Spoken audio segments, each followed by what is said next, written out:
கர்த்தரின் சத்தம். கர்த்தருடைய நாமம் உயர்த்தப்படுவதாக. கிறிஸ்துவுக்குள் அன்பானவர்களே, இந்த நாளிலும் கர்த்தரின் சத்தம் ஒன்றை நாம் கேட்போம். ஏசாயா தீர்க்கதரிசியின் புஸ்தகம் 56வது அதிகாரம் 4-5 இப்படி சொல்லுகிறது.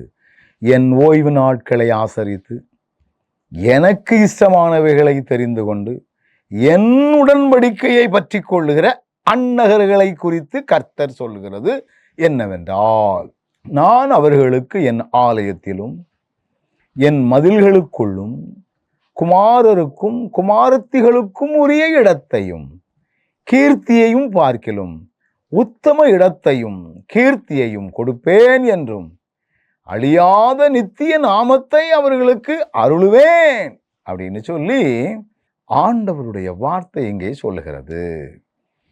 இந்த 4வது வசனத்தில் வரக்கூடிய ஒரு பதம் அந்நகர்கள் அப்படின்னு போட்டிருக்கிறது.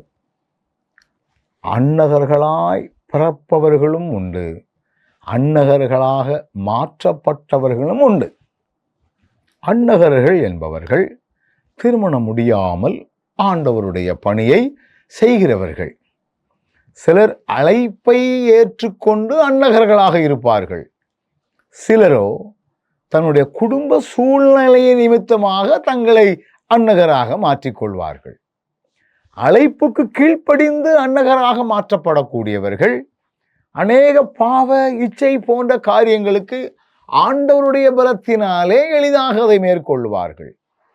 தங்களுடைய சுயத்தினால் அந்நகராக மாற வேண்டும். குடும்பம்னா இப்படி இருந்தால் தான் என் குடும்பத்தை பாதுகாக்கணும், தம்பியை பாதுகாக்கணும், தங்கச்சியை பாதுகாக்கணும், அண்ணனை இப்படி ஒரு எண்ணம் இருந்துச்சுன்னா அவர்கள் பல்வேறு வகையான சிக்கல்கள், பாவ வாழ்க்கையிலே அவர்கள் கரைபடக்கூடிய நிர்பந்தமான நிலைகள் எல்லாம் உருவாகும் என்பது உலக நீதியாக இருக்கிறது.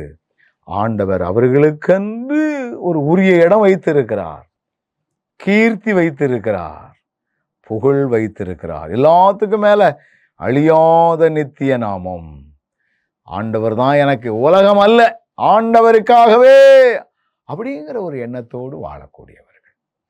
கண்களை மூடுவோமா?